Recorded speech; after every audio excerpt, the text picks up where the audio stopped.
قیامت کے دن وضو کی برکت سے ہمارے یہ جو اعضاء ہیں روشن ہوں گے، چمکدار ہوں گے، چہرہ نورانی ہوگا، یہاں تک کہ انہی چمکتے ہوئے اعضاء کو دیکھ کر اللہ کے رسول ہمیں پہچان لیں گے کہ یہ میرے بھائی اور میرے امتی ہیں۔ لوگ یہ سوال پوچھتے ہیں اب کہ کیا ہر نماز سے پہلے وضو کرنا ضروری ہے اور استنجا کرنا ضروری ہے؟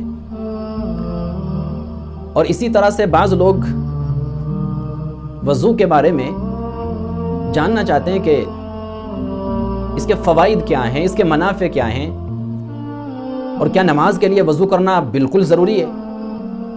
تو سب سے پہلی بات میرے دوستو یہ یاد رکھیں، ایک حدیث میں اللہ کے رسول صلی اللہ علیہ وسلم نے ارشاد فرمایا لا صلاۃ لمن لا طہور لہ،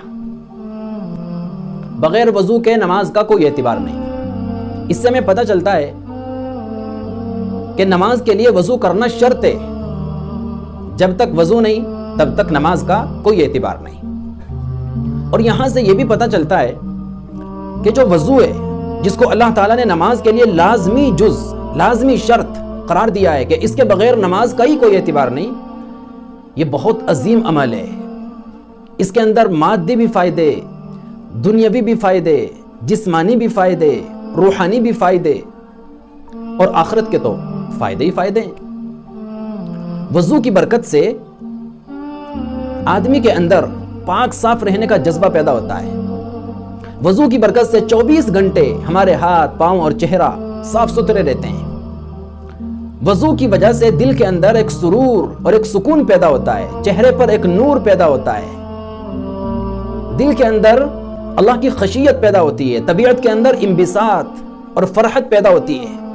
اور میڈیکل سائنس کے اعتبار سے بھی اگر ہم دیکھیں تو کئی بیماریوں سے وضو کی برکت سے آدمی کو نجات ملتی ہے، اور آخرت کے تو بے شمار فائدے۔ ایک حدیث میں آپ نے اپنے خادم خاص حضرت انس رضی اللہ تعالیٰ عنہ سے فرمایا میرا بیٹا اگر ہو سکے تو 24 گھنٹے باوضو رہنے کی کوشش کیا کرو، ہر وقت باوضو رہنے کی کوشش کیا کرو، اس لیے کہ اگر باوضو ہونے کی حالت میں موت کا فرشتہ آ جائے گا تو اللہ تعالیٰ شہادت کی موت نصیب فرمائے گا۔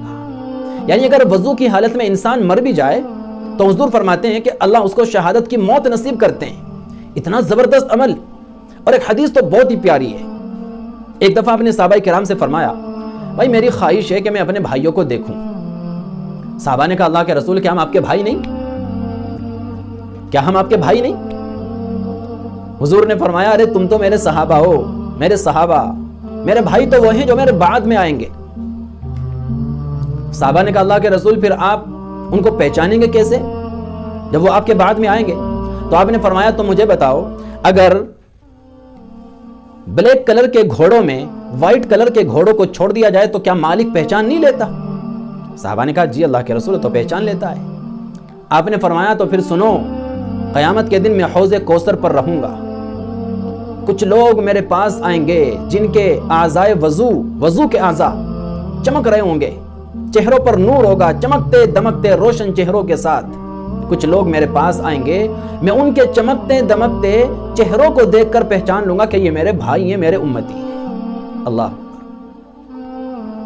تو قیامت کے دن وضو کی برکت سے ہمارے یہ جو اعضاء ہیں روشن ہوں گے، چمکدار ہوں گے، چہرہ نورانی ہوگا، یہاں تک کہ انہی چمکتے ہوئے اعضاء کو دیکھ کر اللہ کے رسول ہمیں پہچان لیں گے کہ یہ میرے بھائی اور میرے امتی ہیں۔ اب آئیے مسئلے کی طرف۔ لوگ پوچھتے ہیں کیا ہر نماز سے پہلے وضو کرنا ضروری، استنجا کرنا ضروری؟